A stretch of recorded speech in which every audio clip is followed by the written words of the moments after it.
You are separated from the group, and you cannot say exactly when it happened. 40 minutes ago you were somewhere in the middle of it, bodies on every side, moving when it moved, stopping when it stopped, the noise and motion of other animals filling in the space around you without you ever having to check. Now the ground ahead is open, the nearest animal is a long way off, and something underneath conscious thought has already registered the change. There is no chase yet. No visible predator, no sound, nothing an outside observer would call an emergency. This is the quiet across a wide range of species, including this one. It turns out to be the part the research can describe with unusual precision. Start with where the danger actually concentrates, because it is not evenly spread across a group.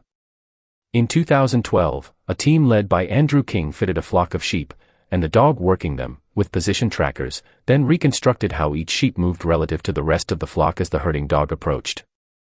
The flock contained 46 sheep.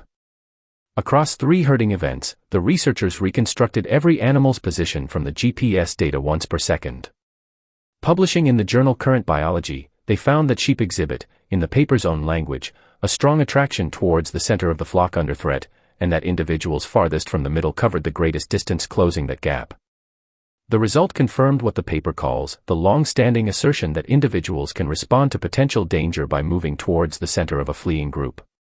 No sheep is voting on this. The researchers could recreate the pattern in a simple model, showing how a tight core can emerge without a single flock-wide command. That still leaves an open question: why is the middle actually safer, beyond the geometry of it? Part of the answer can involve the limits of the predator doing the hunting, not just the shape of the herd. A predator facing a moving group must pick a target from many possible bodies, a difficulty researchers call the confusion effect. A 2017 study in the journal Behavioral Ecology used 3-spined sticklebacks attacking virtual prey to test why predators strike at group edges. The fish preferentially attacked the edge, with the effect detectable in groups of 16 or more. But the experiment did not find that confusion drove those edge attacks. Confusion affected whether the fish attacked, while encounter rate was the more likely explanation for marginal predation in that system. The paper does explain why confusion remains a plausible mechanism elsewhere. Focusing an attack on the edge can have the effect of reducing the number of prey in the visual field and hence the strength of the confusion effect. The experiment therefore supports the edge effect, but not one universal reason for it. None of this stays theoretical once you look at real prey in a real landscape. In 2010, a research team led by Maria Thaker reported 5 sampling periods spanning April 2004 to September 2005, recording wildebeest and zebra group sizes through a South African game reserve where lions were their primary predator. They recorded 133 wildebeest groups and 116 zebra groups, ranging from 1 to 16 animals. Their prediction was direct: if grouping functions as a defense, group sizes should be larger in open habitat, especially where predation risk from lions was high. The data showed a more specific pattern. In open scrub habitat, wildebeest group size increased by 1.3 times, and zebra group size increased by 1.1 times, for every unit increase in the local probability of a lion encounter. The observed association pointed toward larger groups where lion encounter probability was higher in open scrub. It did not measure individual animals deciding to move toward one another after seeing a lion. A more theoretical piece of the same picture comes from a 2018 mathematical model of Thomson's gazelle populations on the Serengeti, built by John Fryxell and Andrew Berdahl using consumer resource theory and parameter estimates from earlier field studies. The model predicted a considerable risk of extinction for solitary gazelles at high predator density, whereas group-forming individuals could greatly reduce that risk. Per capita predation risk was expected to decline as group size grew through reduced prey encounter and dilution of risk. In that framework, grouping can change population-level outcomes, not merely the position of one animal in one encounter. Put the sheep, the stickleback experiment, the wildebeest and zebra counts, and the gazelle model side by side, and a careful pattern appears. Position and group size can alter predation risk, while the mechanism is not always the same. Sheep moved inward, sticklebacks attacked virtual prey at group edges, ungulate groups were larger where lion encounter probability was higher in open scrub, and the gazelle model predicted lower per capita risk as group size rose. The scales matter. In the stickleback experiments, the prey were virtual, and edge preference became detectable. One flock went through 3 herding events, not a survey of every breed or every kind of threat. The ungulate result was tied to open scrub and did not appear in the other habitats. And the gazelle extinction language came from a mathematical model at high predator density, not an observed extinction event. Those details define the limits of the comparison. Precision matters because each boundary tells us where evidence ends and analogy begins. Grouping can alter exposure through mechanisms that depend on species, habitat. No single result turns the herd into one universal law. The honest story is not that every group obeys one rule, but that each experiment exposes one bounded piece of it. So far, everything here describes what happens on the outside of an isolated animal, the geometry of exposure, the mechanics of a predator's attention.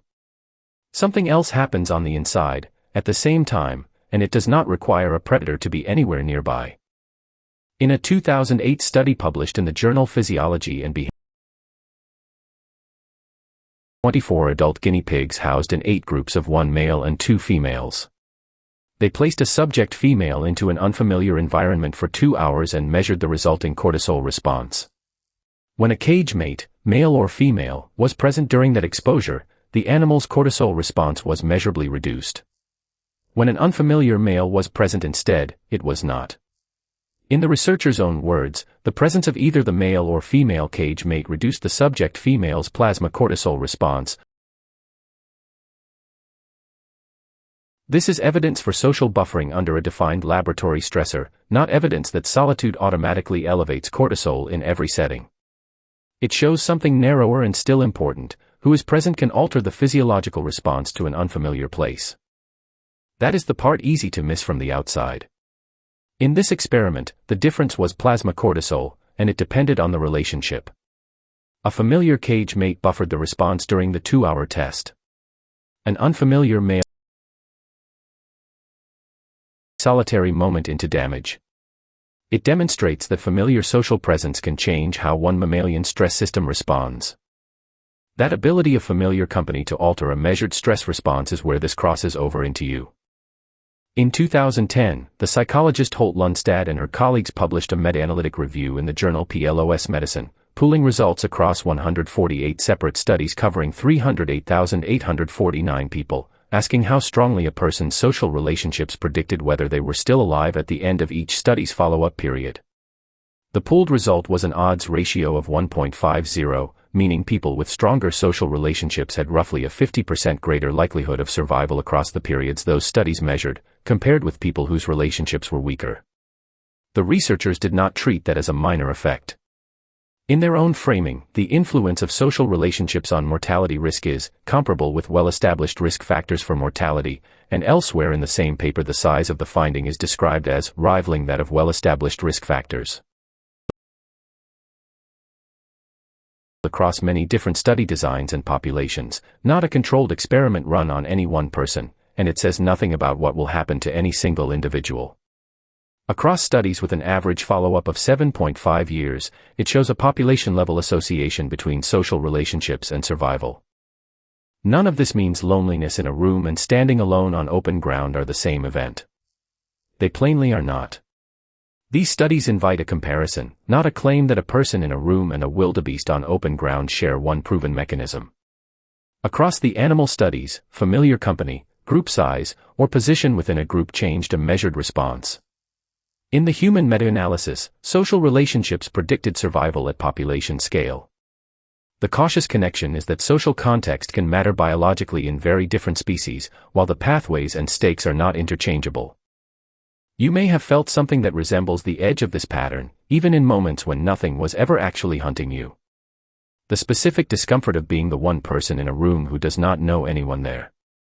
The small, almost physical relief of spotting one familiar face across an unfamiliar crowd, before you have even decided to walk toward it.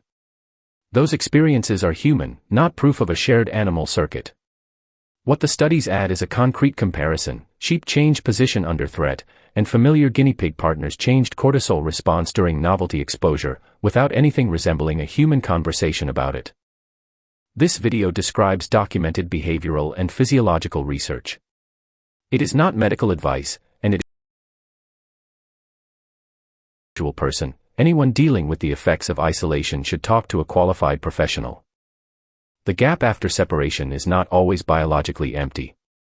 Under specific conditions, researchers can measure what changes when familiar company or a protective group is no longer there. Here is the question for the comments. Think back to the last time you felt genuinely on your own, in a room, a crowd, or somewhere unfamiliar. What changed in your body before you consciously noticed anything had changed at all? In the next episode, we follow what a sleeping brain does with everything the waking one collected, in animals that cannot tell you afterward what they saw.